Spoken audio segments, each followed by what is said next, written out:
Hello there, welcome back to Zero Production Value Movie Reviews. I'm Eric Hoernke, and today I'm going to be discussing the 1970 film Patton, directed by Franklin J. Schaffner. This is an epic war film that followed the World War II career of the famous, some might say infamous, General George S. Patton. It's like one of those generals, like there are generals throughout history, and really of the last century, there's only like a handful that you can probably come up with by name, and he is definitely at the top of the list, probably along with MacArthur. So definitely one of those indelible American historical figures, and he's being played here by the incomparable George C. Scott. And this just encapsulated Patton's World War II career. It didn't really deal with any of his early years and didn't even deal with his death. Just pretty much World War II, and that was it. This film won 7 of the 10 Oscars it was nominated for, including for director, picture, and writing. With this film, I've watched now all 5 of the Best Picture nominees from 1970 as part of my long-term Best Picture nominee movie watching project. I find it interesting that this film was nominated the same year as MASH, which is a very different war movie. I think Patton, and 1970 really is an interesting tipping point in historical movie culture, as MASH represents a more subversive type of story, and the more type of stories that we're going to be getting into as basically the studios turn over a lot more control to the directors who are making these stories and give them a lot more creative freedom, kind of like letting the lunatics run the asylum, but it's paying them dividends, which is why they're doing it. So we're going away from what the old Hollywood standard is, and it kind of got in there at the end of the 60s, but it really, throughout the 70s, kind of ramps up. And Patton represents kind of that bridge sort of movie. It's written, actually, by Francis Ford Coppola, but it harkens a lot back to old Hollywood, but with the young director, or the young writer, as we know, he would go on to become one of those young maverick directors of the 70s, you know. But at this point, he was very much a studio, you know, I don't want to say monkey, but a studio boy at this time. So George C. Scott is pretty much all you really have to say about this movie. He is the movie. He is the legend. He inhabits the role of George Patton. He becomes Patton. It reminds me of the line in The Man Who Shot Liberty Valance, when the legend becomes fact, print the legend. And it is like one of the great performances, I think, in movie history, really.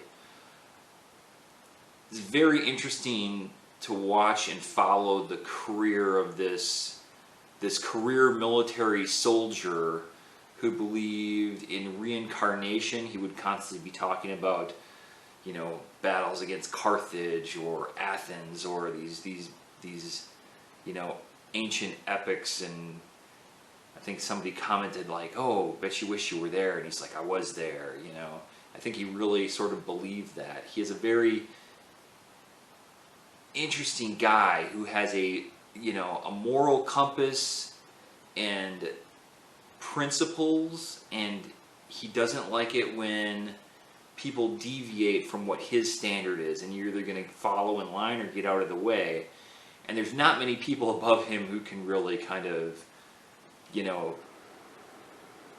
talk down to him or change his mind, let's say. A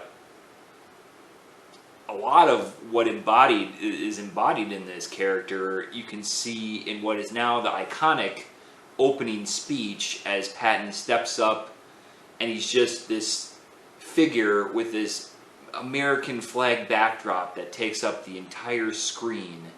And they do this amazing flashing around him as he steps up in full regalia, you know, with all these medals and his trademark pistol at his hip and his riding crop, and 4 stars. There's some liberties taken here, as he wasn't a 4-star general at the time, and he never really dressed fully up like that. So from what I read, he only did it once at the behest of his wife so she could get a picture. And actually that's the picture that they worked from in building this image of him in this opening monologue, basically. And he's addressing his soldiers and telling them about how they're going to drive forward and beat Germany, you know, and it's profound, it's sort of profanity-laden for the time, profanity-laden. They actually had to tame it back to keep a PG rating, but, you know, he's foul-mouthed, he's sincere, he's proud, he's motivated, he's crafty, he's arrogant, he's all these things. He's basically almost like a perfect soldier, except that he's so motivated that he's willing to sort of step out of bounds in order to do what needs done. Like, I loved his craftiness on display, like when he was fighting Rommel in North Africa. You know, he has a line of, famously, he read Rommel's book, and that's part of what he used to help him beat Rommel. He had this back and forth rivalry with Montgomery, who was the British general. And about the only people who could keep him in line was, you know, the people who were above him were essentially just, you know, Omar Bradley and Eisenhower above that. So, but above all, I think it displays that he did adore his soldiers, maybe not necessarily on a personal level, but as soldiers, as these things that he used to create this beauty of war that he so understood and adored.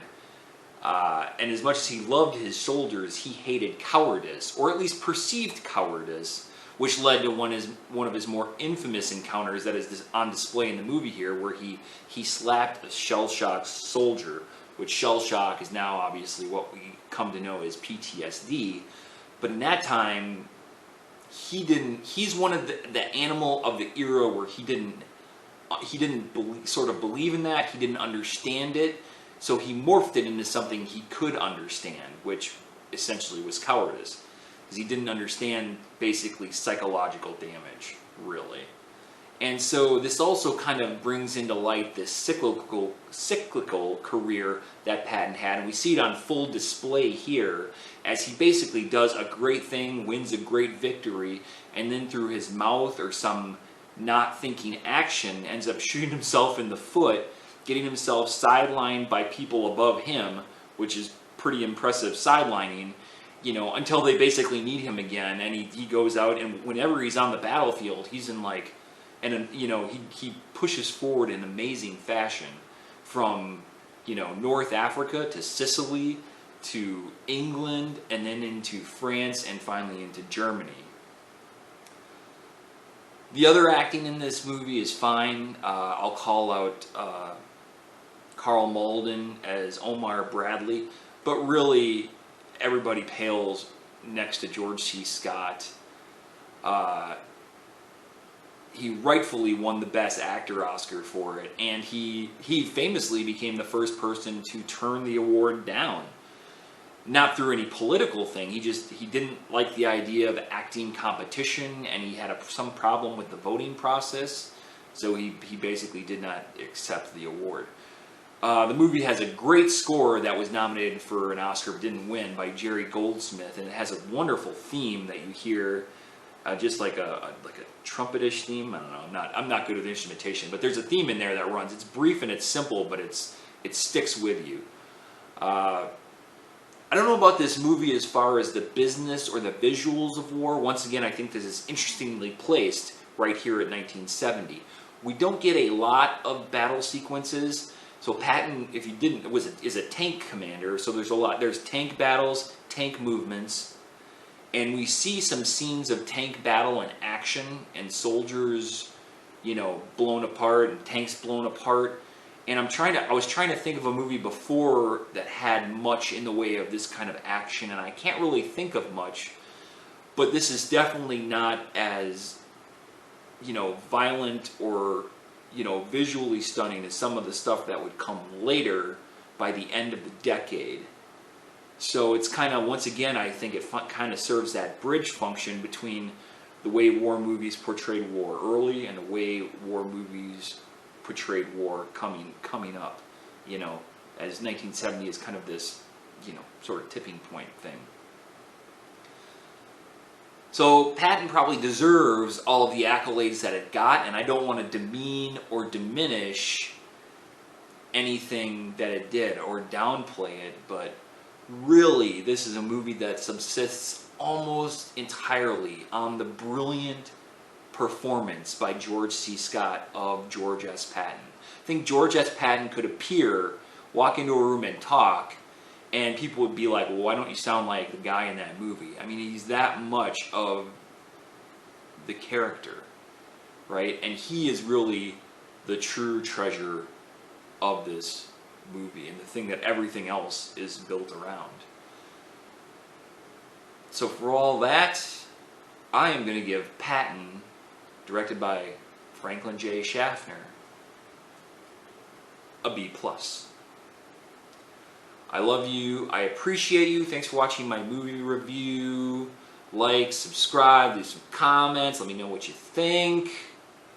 Tell your friends. And as always, this has been a production of Zero Value. Thanks for watching.